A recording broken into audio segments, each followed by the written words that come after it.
basically estrogen is produced in the ovaries, the adrenals, and then the adipose tissue. So what happens is it can accumulate in your tissues and get stuck. And this is especially common in people that don't move their bodies a lot. Any toxin gets stuck in your tissues. So a lot of times people that are having a tough time losing weight, we work on detox pathways and we work on this stuck estrogen. We work on like lymph movement, stuff like that. Even some people will go get massages once a week and notice weight loss. And it's because you're actually moving toxins through that adipose tissue. So yeah, estrogen can get stuck in there with all the other toxins and just create issues. So things like rebounding can be really helpful, like dry brushing can be really helpful, massage can be really helpful. Those are tools that a lot of people don't think of, but can actually be like the most beneficial when it comes to getting toxins and like excess estrogen out of your body.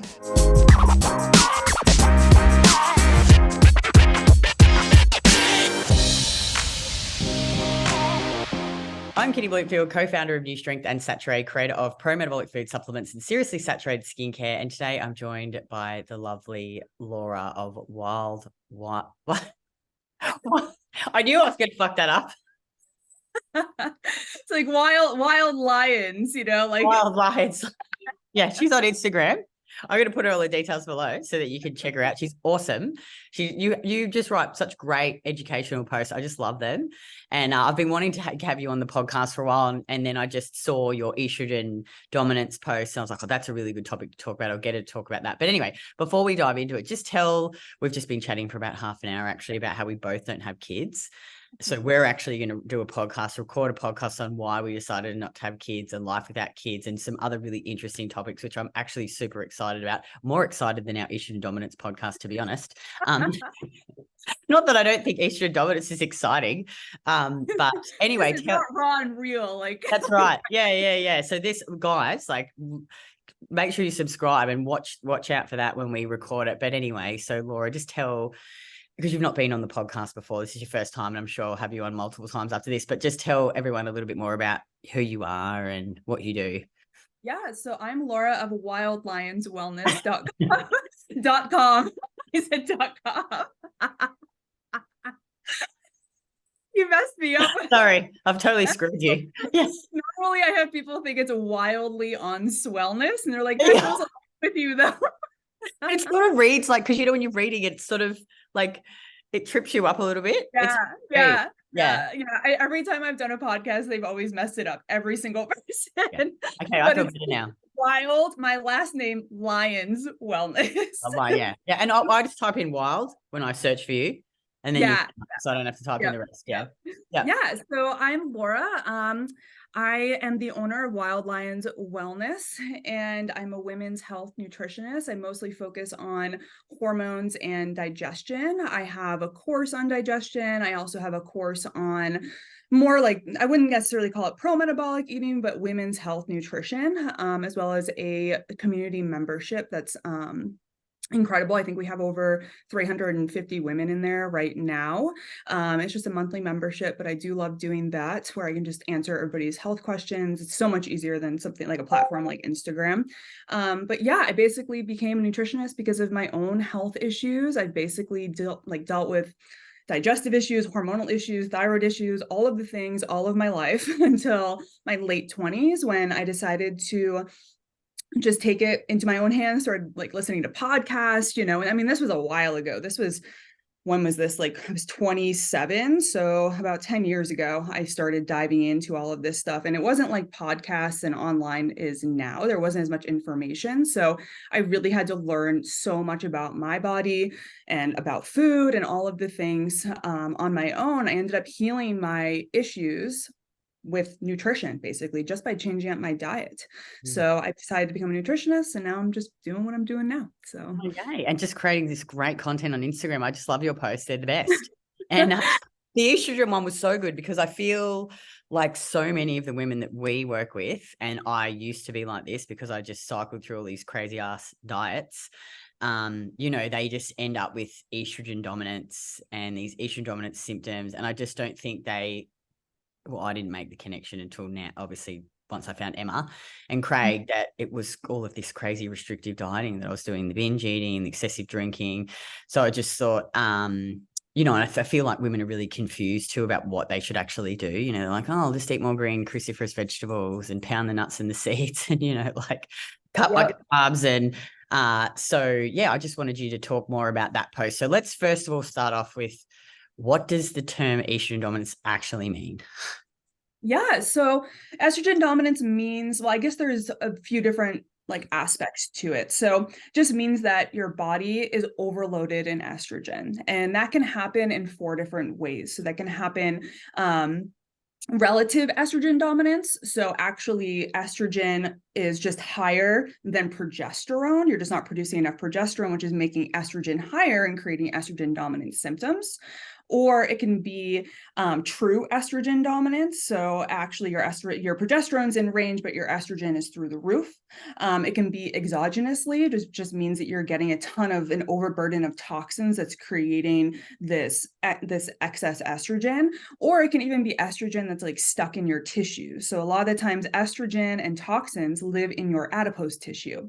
So that's one of the problems with estrogen dominance, especially when it comes to weight, is it's kind of like a vicious cycle, because you're gaining weight because of the estrogen dominance, and then you can't get rid of it. You have this weight loss resistance happening. So you really have to work on your detox pathways.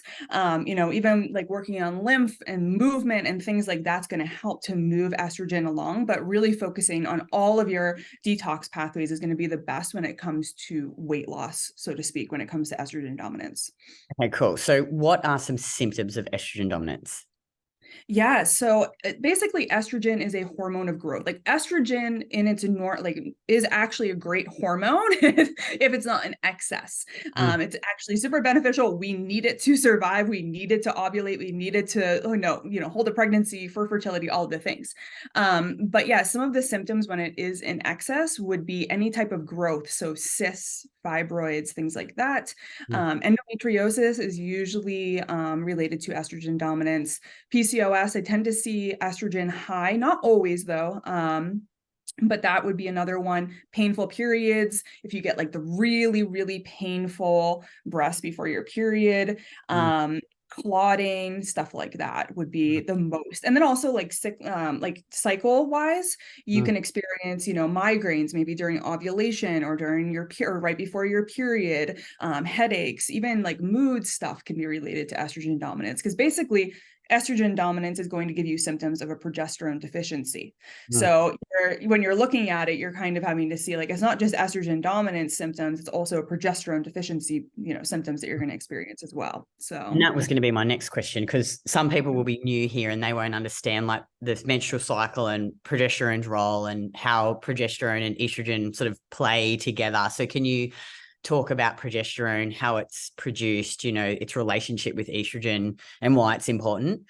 Yeah, totally. So estrogen is the main hormone during your follicular phase. So that would be the first half of your cycle, like days 1 through 14. Then you ovulate, and then progesterone, basically the corpus luteum is created and you produce progesterone. And progesterone is the dominant hormone, or at least should be the dominant hormone, the 2 weeks after ovulation.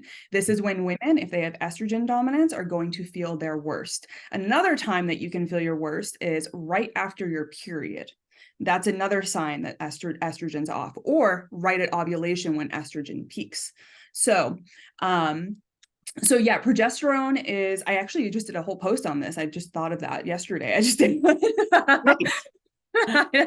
So yeah, progesterone is that really good, like feel good hormone. It's also anti-estrogen, anti-stress, it's anti-cortisol, it's the youth hormone. So progesterone helps you to have radiant skin. It can really help with aging and wrinkles and things like that too. So progesterone is basically, ovulation is the MVP of your cycle, not your period. I don't care about your period. We always talk about the period, but that's not a big deal.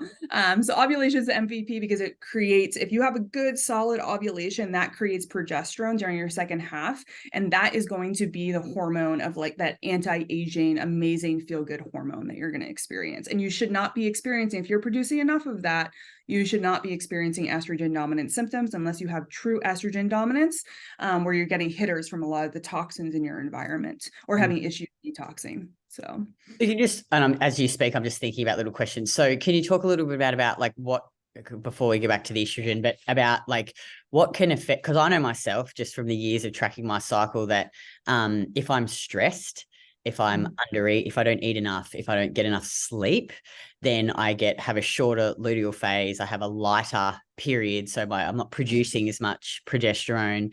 Sometimes I'll get sore boobs, and then I know I'm like, oh, okay, you're too stressed, kitty. Like you need to just dial it back. And, so can you talk a bit about like some things that would affect the production of progesterone?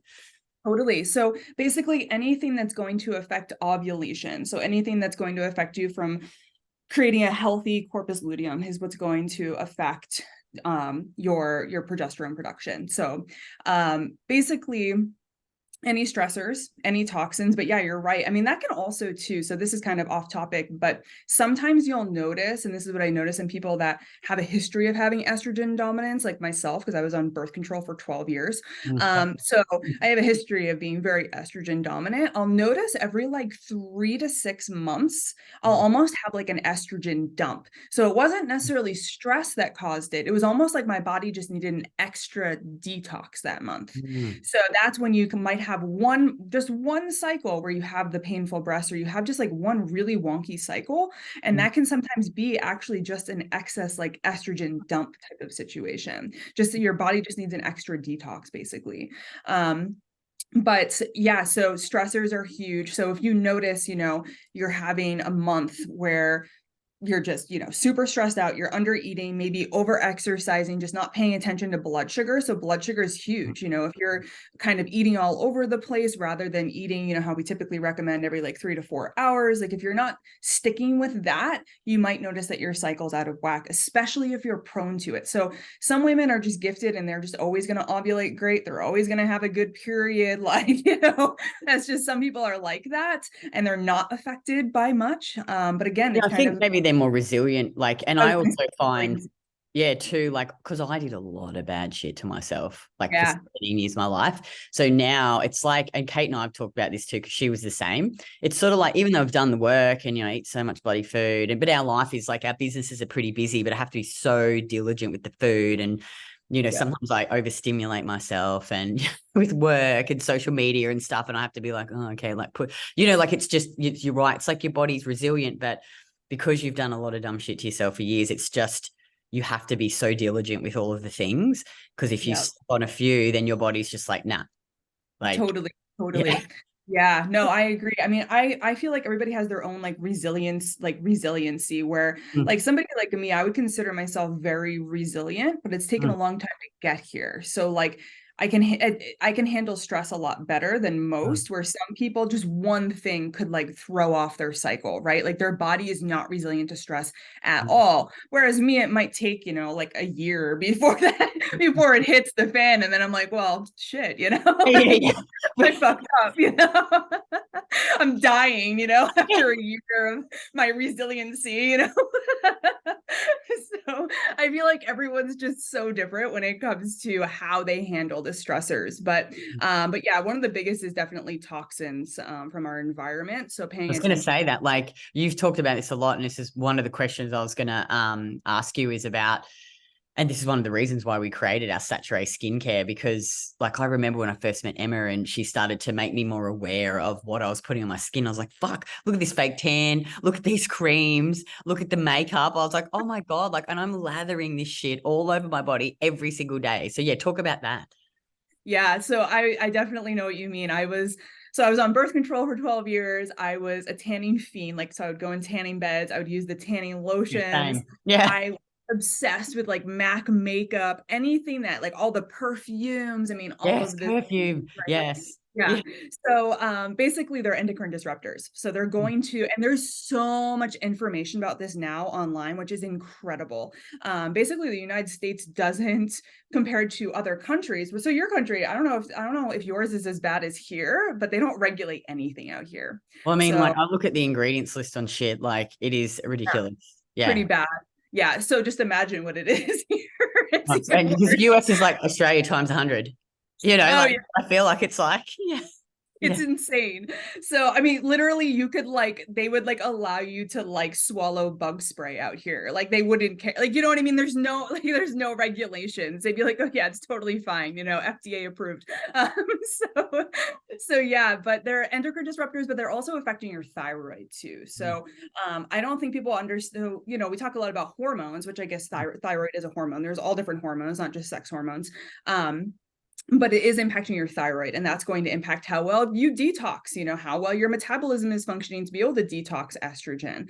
Mm. So, and that can be your tap water that you're drinking. And I'm actually baffled at how many people are still drinking tap water. Like, this is 2023. Like, are we like, where Yeah. are we here? Like, come on, you know? Even some people that are like in my membership and stuff, and I'm like, where'd you find me? Like, Yeah. I know. I didn't know either. Like we've got one of those, the filters, we've got it installed in our second sink in our thing, and we've got showers yeah. in our showers. Yeah. Yeah, and it's a process, but like, you know what I mean? Like the tap water is the worst. That's probably what the first thing. If I'm going to recommend anything to anybody, switch out that tap water immediately. Yeah. Good air filters in your house, making sure your house is, you know, just has decent air in it. Our home environment is actually worse than our outdoor environment. So we really have to make sure that our indoor air is really stable. But yeah, I mean, we're exposed to so many toxins just on the day to day. I mean, you can walk into Target and just be bombarded with toxins. You're just constantly breathing them in. And the other thing is that it's not so much as like you touching things. A lot of it is the inhaling. So if you're inhaling things, that's when it can really, really start to impact you. But yeah, it's really just, it's just a complete, you know, a complete attack on our bodies with all of these toxins. Can you just explain, and this is sort of, this is how I think about it, and correct me if I'm wrong, this is a simple way of thinking it. So like these chemicals that are in these products, they act like estrogen in the body. So they sort of they go into the receptors, and they're sort of the same fit basically as estrogen. So they mimic estrogen in the body. That's how I understand it. That's a very simplified way? Yeah, that's a good way to understand it. Yeah, totally. Yeah, it's funny because it's like, even when you talk about like the so the foods that have like phytoestrogens, Yeah. and it's like, it's kind of the same thing. Like, how are we not thinking about that, right? Like, So is that what they do? So they basically mimic estrogen. So they phytoestrogens, like, yeah. yeah, the phytoestrogens in foods like broccoli, like, you know, all the different phytoestrogens, those mimic estrogen in the body. And for some reason, people would say, you know, the science nutrition, you know, nutrition scientists would tell you that it actually helps you to eliminate estrogen. I'm like, well, why are all the men with drinking soy milk and tofu have boobs? Like, I'd like to know, you know, explain that to me. You know, Yeah, women are like, I used to drink soy milk and eat all of these foods, and I sprayed myself with all these perfumes and shit. So it's just this massive excess load of estrogen in your body, basically. Yeah, I mean, from day one. I mean, even your mom, we're inheriting that from our mothers too. We're inheriting their microbiome, we're inheriting their minerals, all of the things. Like, we're bombarded from day one. All the processed foods that we consumed as kids. I mean, I grew up as a 90s kid, and it's like, oh my God, the stuff that I consumed, that Well, it was margarine. Do you remember when you know, like when Ansel Keys did that big study, and then everyone changed over from like I remember when mum started buying margarine, and we had Nuttalex, but then she took me to a bloody nutritionist who's told her I was lactose intolerant. So from then I drank soy milk, almond milk, like, oh man, it's so crazy. Yeah. So basically there's all that. And then, can you talk about, because I think this is important.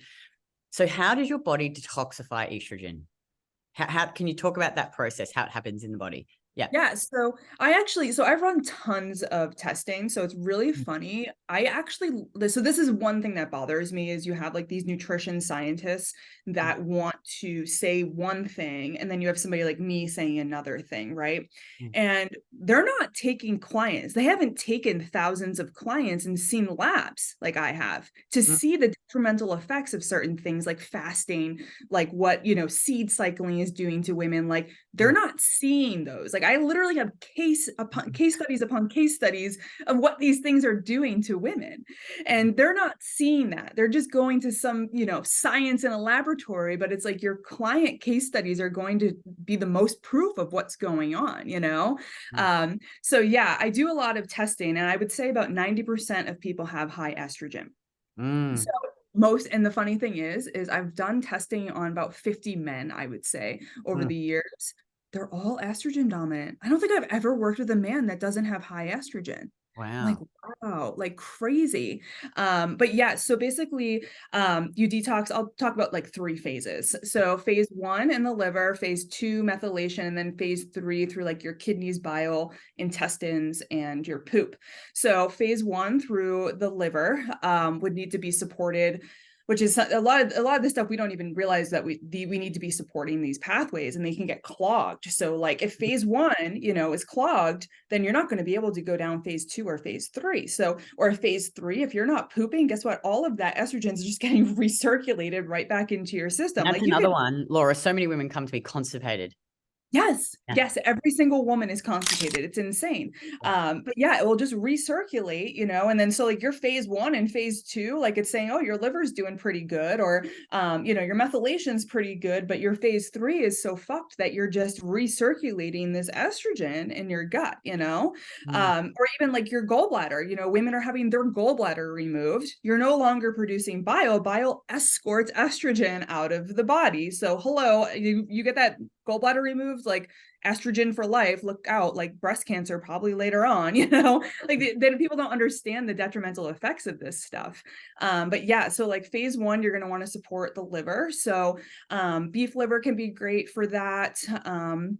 Even things like broccoli sprouts can be good. You don't want to overdo it with something like that. Like a lot of people will go to DIM or those types of supplements that are just concentrated, basically concentrated cruciferous vegetables. Absolute no. If you want to just add in like a little bit of broccoli sprouts on top of your eggs or something, that can be a good way to get something like that in for the sulforaphane, but like that's it, we don't want to go crazy. So like even like dandelion root tea can be really helpful for liver support. Castor oil packs can be really good because it will help you to produce glutathione. And then for phase 2 methylation, so that has everything to do with how well you're utilizing like B vitamins and magnesium and things like that. So if anybody's having issues in that department, we usually would do like beef liver. It's loaded with B vitamins. Chlorophyll can be helpful too. And then magnesium. So magnesium is going to be really helpful for that. And then phase 3 is all about just getting it out. So like making sure you're producing enough bile. If you're not, like beet juice could be really helpful to support bile. Making sure you're going to the bathroom every single day. Like I cannot believe how many people are not going to the bathroom every single day. Oh, it used to be so constipated. It's the worst. It's so bad. After I had my like the lift, had the explant, and obviously taking the painkillers after, and they just make you so constipated. I was like, man, I remember what it feels like now. It's fucked. It's so bad. Yeah, coffee enemas. I mean, if you got to do them, you got to do them. I love coffee enemas. Cascara, our Cascara was so good. Our Cascara Sagrada was like life-saving during that time. But yeah, I just thought, man, it was reminded me of how I used to feel being constipated all the time. It's awful. Yeah, it's awful. But yeah, it's good to see too, like, because if there's something going on in your gut, like candida, some type of dysbiosis, some kind of pathogens or whatever it may be, that could also be preventing you from going to the bathroom. So it's kind of getting to that root of like, why are you constipated in the first place? Like, is this an emotional thing? Could this be a supplement you're taking? Could this be iron overload? Could this be, you know what I mean? Like there's always a reasoning for all of this. But yeah, once you go to the bathroom, like you've gone through those three phases and you're good to go. So yeah. So would it, like, again, I just try and simplify it for people. So how I, just a very simple explanation is, so your liver, basically estrogen comes in, it deactivates it, and then you excrete it through your poo, urine, and the bile helps to remove it, basically. So if you're not pooing every day, having a full bowel movement, then your body, it's just recircling that deactivate, like it's staying in the body. Yeah. Okay, cool. So this is why pooing is very important every single day. Have good big even the raw carrot salad. The raw carrot salad can do wonders because it helps with that endotoxin. It helps from that estrogen from, recirculating in your gut. So that can be really helpful too. So can you talk about, you just remind me, testing, because can you talk about why potentially only having blood tests may not be Yeah. an indicator of estrogen, because a lot of women come, oh, my estrogen's really low. Like my doctor said that my estrogen's low. I've had the blood tests, but I've got all these symptoms. So Yep. can you talk about that? So first things first, we're not usually testing during the right time of our cycle. Like you'll go to the doctor and like, oh, let's run some blood labs. They're not going to tell you to do it on the second half of your cycle, which makes the most sense. So you can actually see when you're producing progesterone as well. So like, cool, you got your blood labs back and it says low estrogen.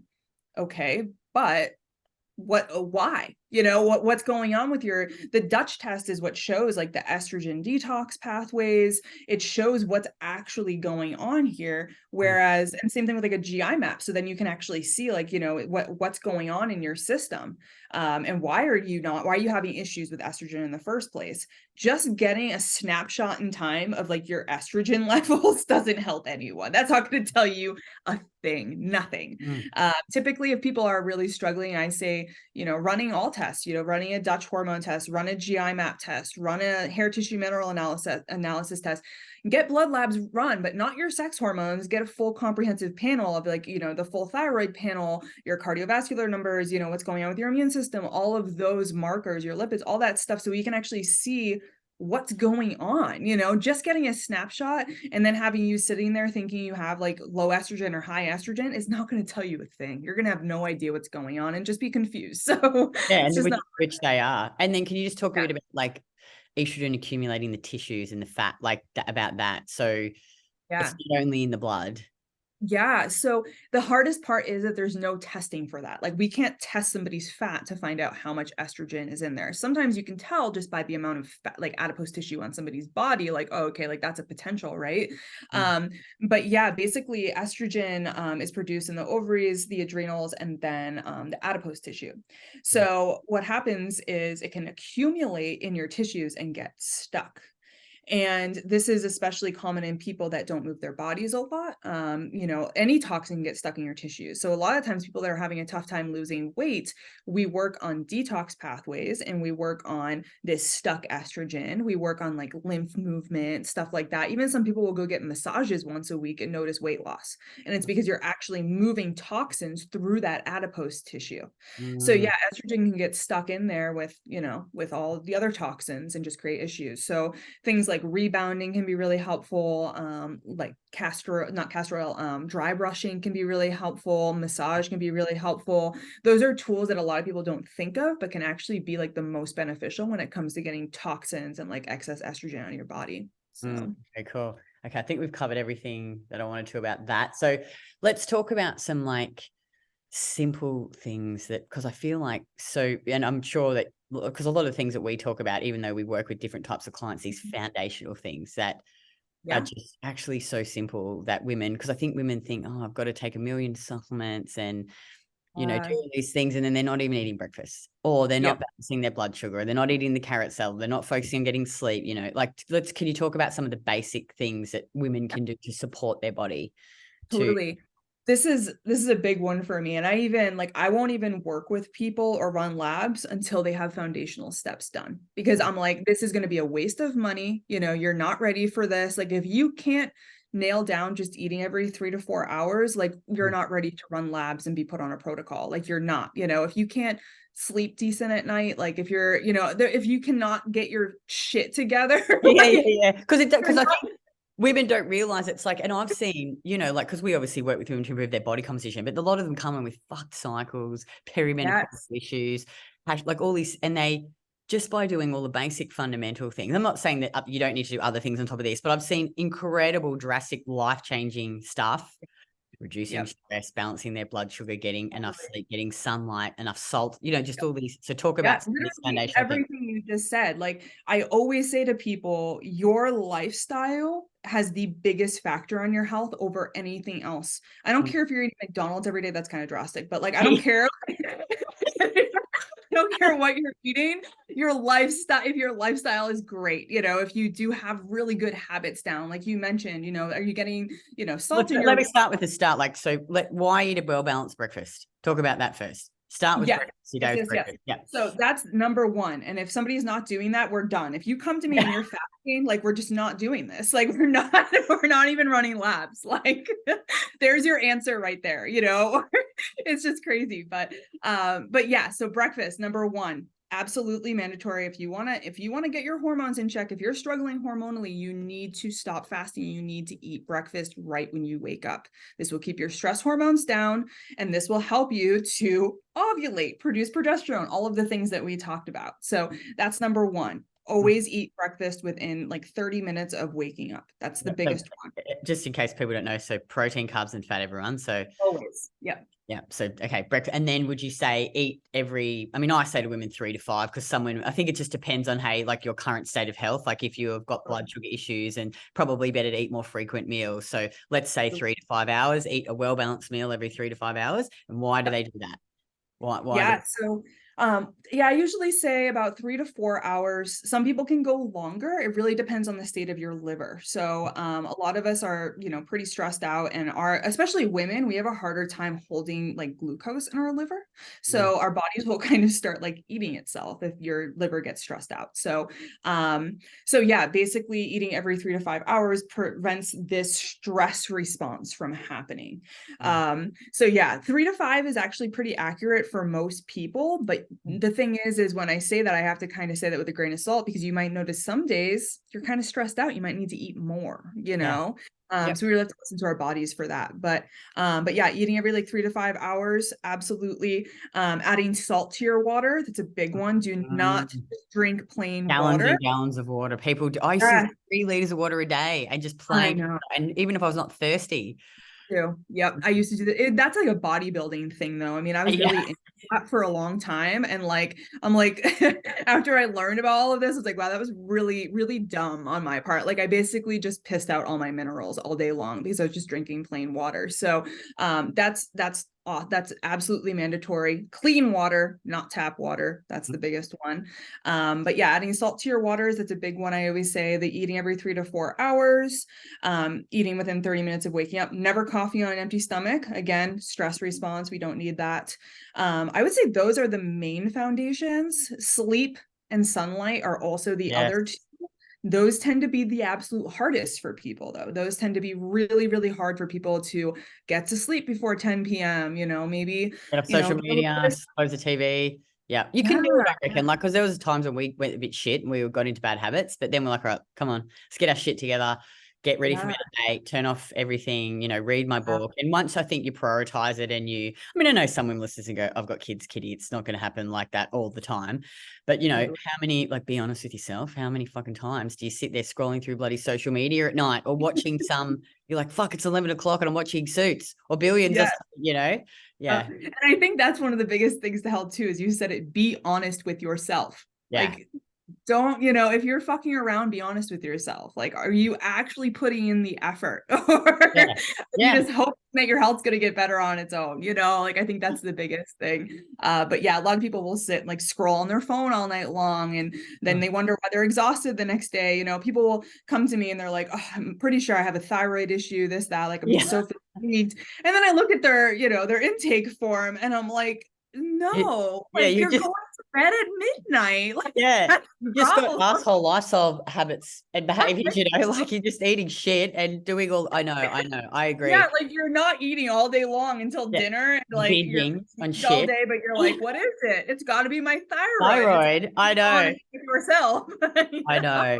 But the great thing about this is that, like, you just don't realize these simple things can make such a drastic difference. Okay, what about movement and like strength training and building muscle?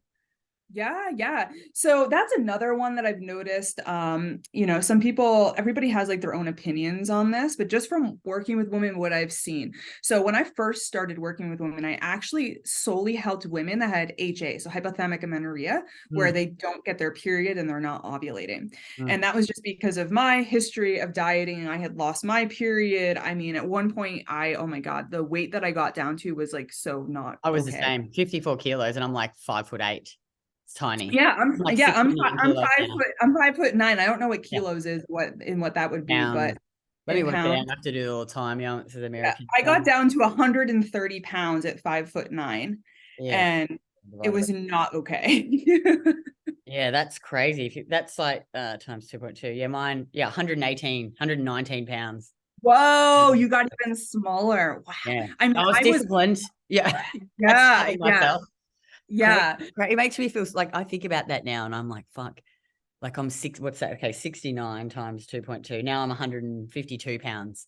yeah. I got heaps of muscle. I'm like, I can't even imagine ever like getting like that makes me feel sick thinking about this shit that I know. it's very extreme though, I think too, Laura. Like most of the women that we work with are at the other end of the scale. Like they've got a lot of fat to lose, you know, like they don't train, they're, you know, under muscled. I think this is why too, it's very important, I think, to look at where you're at, don't you think? Like Yeah, it's not this blanket one size approach fits all. Because I was the same as you. Like I needed to gain weight. I needed to eat more food. Because I was training like 2 hours a day, fasted. Oh I'd yeah, drink the black coffee and yeah, the pre-workout, and then I'd like 2 same. hours. I'd absolutely smash myself with cardio, like high Yeah, intensity, train weights. Then I'd go and eat a quarter of a cup of oats with a protein shake yeah, breakfast. yeah, So I think, yeah. you know, like women like that, you need to fucking stop exercising so much. You need to eat more, rest more. And then there's the women at the other end of the scale who are very inactive. They don't have any muscle. And You know, that would actually benefit them to exercise more in that case to heal their hormones. So I think there are these people that are saying like, don't exercise. It's so bad for your hormones. It's so stressful. I'm like, no, in this case, like if you have that much excess fat on you, you need to be moving your body. and build muscle. You need more muscle. Like every woman we work with is under muscled. You Yes, know, totally. and do some strength training and build that resilience and strength. And and I think that like if you're listening to this, because I feel like you, like there's these extremes and it's like, well, not everyone's the same. This is why that I think probably what you do too is I did this podcast the other day and he's like, oh, so would you just tell everyone to eat more food? I'm like, no, No, tell not always. everyone to change the state of where they're currently at, you know. And from there, you can be like, all right, I'm here and I want to be here. Well, what are the steps and things that I need to do? Because not everyone needs to eat more. Some women actually need to overall eat less and eat better quality food. Whereas women like you and I definitely needed to eat more. Yeah, same. And I think this is kind of where people go wrong. And, you know, especially with metabolic, people are like, I'm just going to slam down all this dairy and like sourdough and just eat all these nourishing foods when I'm used to only eating 1,300 calories a day. And it's and like, they gain like 20 pounds. And then they come to me and they're like, I gained 35 pounds. And I'm like, what? Well, geez, like, what did you do? What did you do? Like, you know, we just don't, nobody has that self-awareness anymore to realize like, okay, like we need to do this at a very slow pace. Like there's so much to do here, you know, and we can't just go all in like that. But in some cases, in most cases, if somebody is very overweight, it's going to benefit them to lose the weight in order to heal their hormones. Totally. But again, like in our cases, it was the opposite. You know, it really depends on where you're at, you know. I think another thing is everybody's kind of skewed on like nobody knows what their weight should actually be, like what their happy weight is. We've all been yo-yo dieting and all over the place our whole lives. Just nobody even knows how to eat, you know. So we don't know where our body's supposed to even sit at. So somebody could be thinking they're overweight when they're actually not at all, you know, or somebody could be overweight and thinking they're not overweight. You know? Like, and I think too, this is why like looking at body composition is important as well. And I agree with you. And I think like that, and whether or not you agree with this, I'm sure you will, but like it's not so much, I mean, there's a range of body fat I think that's healthy for a woman, but I've also found, and just from working with thousands of women, that there are women who can sit at lower levels of body fat. They've got more muscle, they're eating lots of food, they've got good health markers, still good cycles. And then there's women who can sit at the higher end of the range too. And still have good health markers. So I think it's important to like not get so fixated maybe on the specific number or whatever. Be in the range, because obviously if you're 40% body fat, that's not healthy. If you're 14% body fat, that's too lean, probably. That's too lean. So it's like find the middle ground, and then whatever you want to look like, build some muscle, and then but look at the health markers. Yes, the health markers are huge. Yeah. And then even like, you know, you can weigh exactly the same, but your physique can completely change. And I have seen that happen to me just over the past like 2-3 years. Like my physique has just kind of changed, you know, but the scale hasn't really changed much for me, you know, and I'm like, that can happen too. So yeah, like it's the strength training too. Like a lot of women in our program, they'll come in and we focus on body recomposition. So their weight might change by a kilo, but their centimeters come down and they look so much better and they're healthier and they're eating more food. So I think, again, this is why we say scale weight is not the only, like, obviously if you're 40% body fat, your weight is going to come down as you lose body fat, because you can't build that amount of muscle. Like, you'd be the most jacked fucking female ever. But I think, like, it's one metric that you need to look at. I think taking into account with everything. That's why it's so, like, I think some people just take things and run with it without actually looking at their current state of health or where they're at. I've talked to some women on calls with me and they're like, I always ask them their weight and their height, because some women, I say to them, you're actually at a healthy body fat. Even I can just look at you. I can see it. And what you've told me, you'd probably have to lose some muscle to get to that. Like you'd have to really diet hard, and that's probably not going to be good for you. So why don't you aim for maybe something like this with more muscle, but they're just in their head. Because I always had this idea of like, I've got to be like 60, 62 kilos. Yeah, you have in your head that like you're supposed to be this certain size, but then when you actually look at somebody and you see like their face and you see their body, you're like, no, this is good. Like, this is what you're supposed to be. You know what I mean? And for some people that might be a little bit heavier than where they thought in their mind there was supposed to be. And I just think it's a matter of getting to that point. And especially even on my journey, I've had to realize like, okay, I wasn't supposed to weigh that little, like I was like doing all of that, but it is still a mind fuck in my head, like me thinking all the time, like, well, like if I'm able to be that little, I should be that small again, you know what I mean? Or at least halfway, and it's just such a mind fuck. But there's so many factors to it on health and size and exercise and what works for some women over what doesn't work for other women. I mean, I've had some people that I worked with that, had the hypothalamic amenorrhea, and like they were a good size, like they were okay, but the problem is that their weight wasn't reflective of like how their lifestyle was. They were slamming out CrossFit workouts 6 days a week, but they were actually putting on cortisol weight in their belly, but they didn't have a period. You know what I mean? So it's like, it's just so different. Yeah. And do you know what the other thing I've known, and this is my own with myself, but also with women, is once you start strength training and building muscle, I really found it made me more focused about improving my performances in the gym. And I was less like, because now I'm like, the weight doesn't even really matter to me anymore. Like, I'm just like, it's more how I look. And when you have more muscle, I mean, there's many health benefits to having more muscle, but you know, improves your body's ability to utilize carbohydrates. It's going to make you just like, even when you sit at a higher body fat, you're going to look more toned as like women. And you just become, I think I always wanted to be small. Like I had this idea about being tiny, and now I just want to be strong. I love being strong, and I love going to the same way. Yeah. I mean, I've been on and off strength training for, I would say 8 years. I was like, I went way too hard, and then I took a little bit of a break. And then I would say, for the past 2-3 years, I've been consistent, like insanely consistent. And even though like, you wouldn't look at me and think, oh, she's working out all the time, like she's, this like bodybuilder or anything like that. Like I don't have that physique. Like I'm definitely curvy and all of the things, but I can plow up a mountain like nobody's business. I have so much strength. I am like, it doesn't necessarily matter what my body looks like, because I have so much confidence in the fact that I am insanely strong, like insanely strong. And I have so much endurance, and like the activities that I can do, like the mountain biking and all of the things that I can do, most people cannot do what I can do. And it's because of the strength that I've built over the years. And I don't care. I don't care if I have, an extra 10 pounds on me, like whatever, whatever. Oh, I know. It is quite amazing. I did a podcast with my friend Libby, and we were talking about sprinting. I was like, I'm going to have a go, because I haven't sprinted since I was in school. And I can sprint, and I can sprint well, like not that well, but like, and I've never, because I'm strong, you're right. Yes, that's what it is. It's the strength. And I wish more women understood that, rather than going down these like insanely big, like rabbit holes of diets and all of the things, just start lifting some weights and gaining some confidence.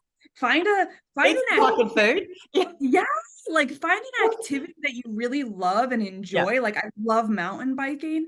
And once you start gaining confidence in the gym and mountain biking or whatever activities you like to do or summiting mountains, like your entire like world changes and you couldn't care less about the little extra, fat that you might be carrying. This is just a side comment, and not that this even matters, is really matters, because it matters about what you think about yourself. But it's interesting, like Craig always says to me, because I've sort of sat at a range, it depends on like how focused I am on my training and whatever else. And I've sort of, my body fat will fluctuate, not a huge amount, but like, a range. Yeah. And he always says to me, he's like, I just love it when you're like, you've got a bit more body fat on you. And like, because you've got the muscles, but then you've got like big juicy ass. It's a bit like jiggly, and stomach's a bit softer. And he's like, I really like find it very attractive. Not again that matters. It's about what you think about yourself. But it's just interesting, I think, because and I know I used to be like this when I was, back I always wanted to be tiny and lean. Yeah. And now I really enjoy being a bit more voluptuous and strong and curvy. And it's because you weren't doing it for men. Men love a woman with curves and with some, with a little bit of oomph to them.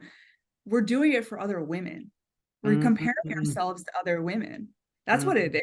If it's just you and like your husband, you probably wouldn't care as much. You know what I mean? Yeah, that's true. You're right.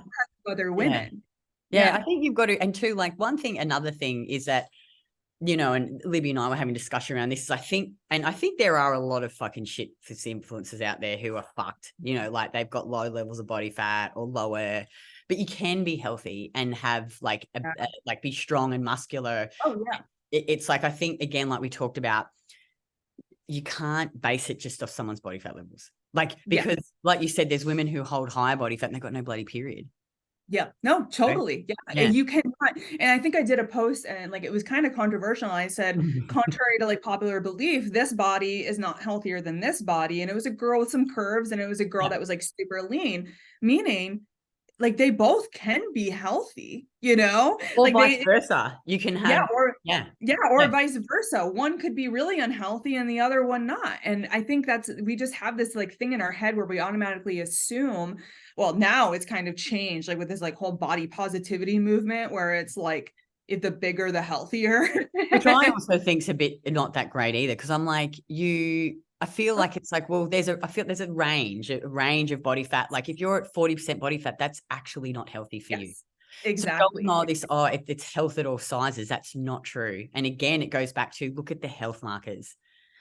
Not just the body fat or the weight.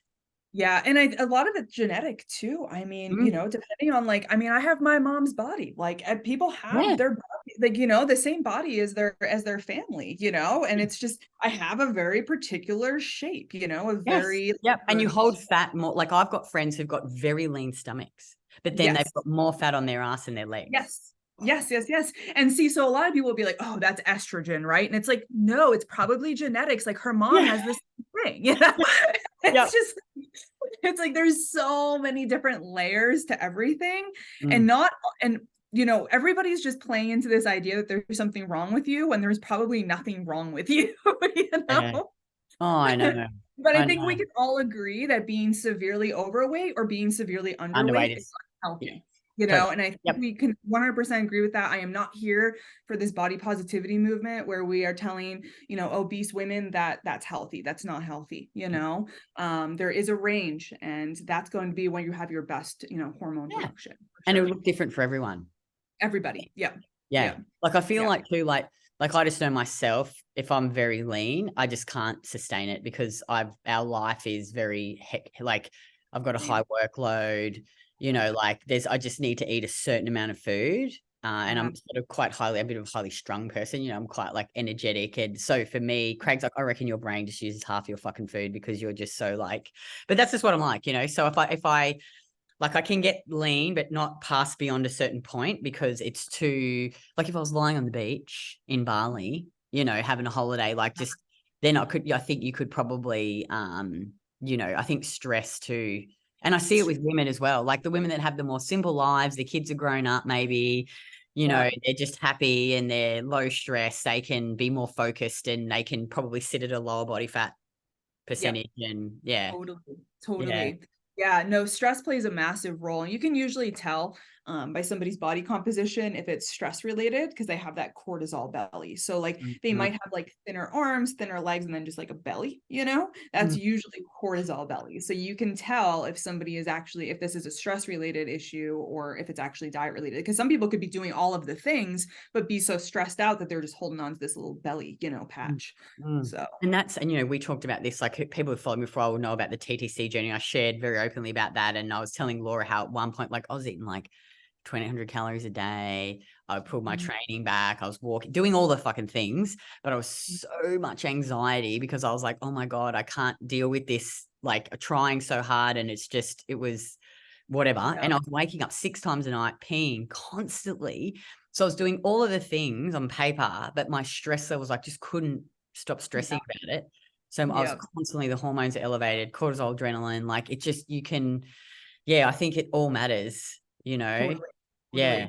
Yeah. Yeah. But exercise is just going to be so different for everybody when it comes to having healthy hormones. We can't put it in a box. We cannot say like all exercise is stressful. We cannot say, that this certain body shape is healthy compared to another. Yes. It is so different across the board.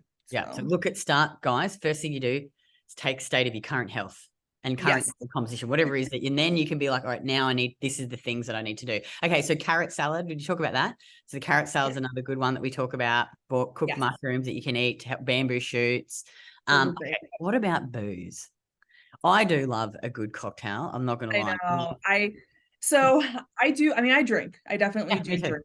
I'm not like quiet about it. I mean, I talk about it in my membership and stuff. So there is nothing better than like a glass of wine after summiting a mountain. Like literally, I am running down that mountain like full speed ahead just to have like a bag of potato chips and like a wine, like that. Like give me a pizza, but yeah, I personally, if it's done with responsibly, I guess is what you could say. Yeah, it's true. It's true though. Yeah. I think like women, like they'll come to our program and they drink every night. They drink to cope with stress. They have to drink to have fun. They've got all these hormonal issues. It's like I say, look, why don't you just try and cut it out for a period of time, then bring it back in when, like you say, have it like, I don't drink every night. Like if we go to a restaurant or a function, I'll have a few drinks. I can actually see it being beneficial for some people. Like, I mean, in reality, traditionally, wines and beers were used as medicine, so if it's used in that manner, like I said, like I'll have like a glass of wine after I come off of a mountain. I'm not over here pounding out a bottle of wine afterwards. That's right. Like it's like I'll have like a glass of wine after something like that. And I also think being honest with yourself about why you're drinking. Is it because of stress? If it is, then you need to reevaluate. But for somebody like me, I'm more of just a happy drinker. So I'll like, after I like finish something, like really accomplish something, I'm like, I just need a glass of wine right now. But that's as far as it goes. And I only drink wine and tequila. I do not steer. I don't drink anything else. Those are like the tequila is probably going to be the cleanest of all the alcohols with like the least detrimental effects. Also can be really good for your gut too. But I do love a good Patron margarita. Margaritas are great. That's another big but you just have to do it responsibly, and I don't find it being an issue. If you do have major estrogen issues, or if you're dealing with things like endometriosis, like major problems, breast cancer obviously is going to be a big one, fibroids, cysts, things like that, I probably would steer away from it since it can raise your estrogen for up to 24 hours after you drink. So that's why some women notice at different parts of their cycle they can handle alcohol and other times they can't. It's because it kind of depends on where your hormones are sitting at. If you do have some estrogen dominance, you might not be able to handle it as well. Or I notice some people will drink alcohol a few days before their period and they get like stuffy noses and stuff. And it's because they have this overload of estrogen that's increasing their histamine. So, there's so many different factors to that. And if it's playing, if you have histamine issues, drinking is not going to be good. That's going to be that's going to be a massive stressor on your body. Whereas somebody like me, who's just generally healthy, I don't have any symptoms. Like I feel really good all the time. Like me having like a glass of wine or two a week after, it's not a problem. mountain biking, like it's not a big deal. I also notice people handle and metabolize alcohol better if it is after physical activity. So you will metabolize, like if you're just sitting on your ass all day and then you like go out and have a few drinks, like you're not going to feel too hot and your body's not going to metabolize it too well, but your body will metabolize it much quicker after exercise of some sort.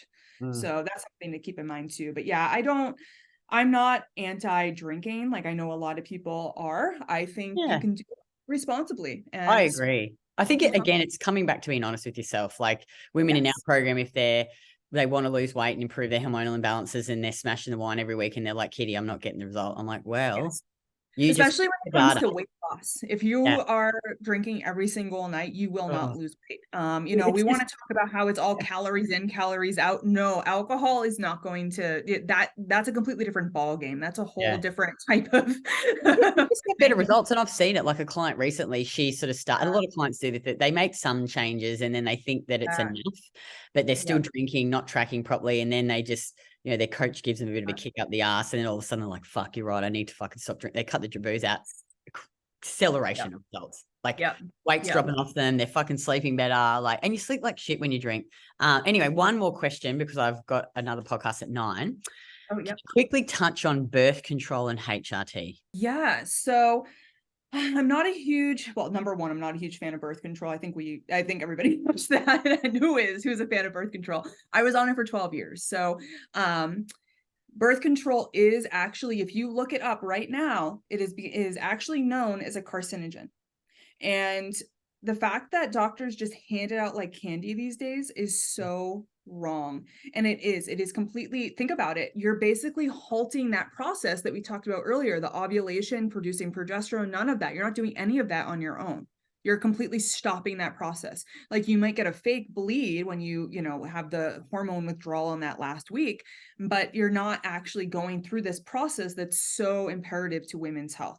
So you're blocking out an entire physiological process that we need to thrive and survive and feel like women, right? So I think this is also too where like that masculine type of lifestyle comes into play. When I was on birth control, I was insanely like masculine. Everything about me was insanely masculine. That was during my time of, losing so much weight that I looked sick and like just go, go, go. I mean, walking 4 miles to work every day and then doing 2 workouts in the middle of the day. Like, I mean, I just had this like insane, like masculine energy too, just like the way I was, personality wise. But so birth control is basically going to halt that whole process that we talked about. That's insanely important. And then hormone replacement therapy. So I've been doing tons more research on it just because I am like coming close to 40. So I'm starting to kind of do more research on it. And I do work with some women that obviously are, postmenopausal or perimenopausal. So estrogen, number one, I would never use that for hormone replacement therapy. That is one thing that I think is overused. And there's actually I was just reading the other day, a book by Ray Peat. I think it's called PMS to Menopause. And he talks a lot about like the history of hormone replacement therapy. And we've had him on the podcast. If people are like thinking, I want to learn more, I've had Ray and Kate on and we've talked about this specifically. Kate and I have done a couple of podcasts on menopause. People want to go back and listen more. And she talks about taking estrogen. So go back and listen to those. Sorry, Laura, keep going. Sorry. Yeah. No, but there's a whole history behind hormone replacement therapy. It's kind of crazy. But basically, we're over here. It's a huge industry. I mean, they're making tons of money. So, you'll hear doctors promoting it, but progesterone, bioidentical progesterone could be helpful for some women, but we don't need to be taking hormone replacement therapy if we lived our lives in a lower stress, more carefree life. Like if we had just like more carefree lifestyle and we didn't have so many stressors bombarding us, we wouldn't even need it. It is a natural process of life to go through menopause. That's right. These hormones. I feel like women feel like it's a disease and that they're gonna have issues. But I'm like, if you look at other countries, non-Western countries, they typically go through menopause and have minimal issues. Nothing. Yeah. it's only here, and it's the bombardment, all the toxins, Stress. all the Yep. this high estrogen lifestyle. So that's another thing. We think of, going through menopause as just a deficiency in estrogen and progesterone. It's really a deficiency in progesterone is what Yeah, it it is. is. It is. Yep. And also a a stressed out body. So like, basically when you go through menopause, you hand the hormone making over to the adrenals. So if your adrenals have been taxed for your whole life or for many years, you're going to have a rough time going through menopause as opposed to somebody that's had kind of a more like laid back lifestyle.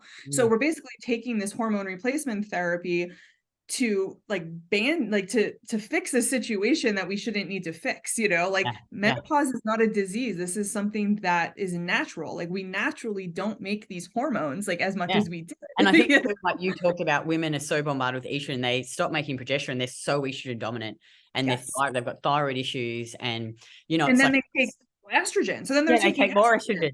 It's like, what are we doing? It's like, but then if you actually think about it, why is it that most people that end up with breast cancer, estrogen dominant breast cancer, it's after menopause, but we're going to give them estrogen? Doesn't make sense. And it's so interesting. Like, well, it's not interesting, but we work with a lot of women typically in their 40s and 50s. Outside of that range, we work with them too, but they go through the same process as women in their 30s. Balance their blood sugar, all the things that we talked about. All of a sudden, their night sweats go away. Their hot flushes go away. They start losing weight. Like, all of these amazing things. The brain fog's gone, so it's the same process, the same principle. So if hormone replacement therapy, if that was something that like you needed to do, I would look more into maybe working with somebody that's familiar with it and doing maybe just progesterone. If you needed it just to help with some symptoms, this is not you don't need this forever, maybe more in like more during the times when your periods are starting to get a little bit more irregular and you're like transitioning. If you are noticing a lot of symptoms, maybe try some bioidentical progesterone. And I would say do the basics first though too. Like I've seen women supplement with progesterone. I'm like, it's like this pro-metabolic.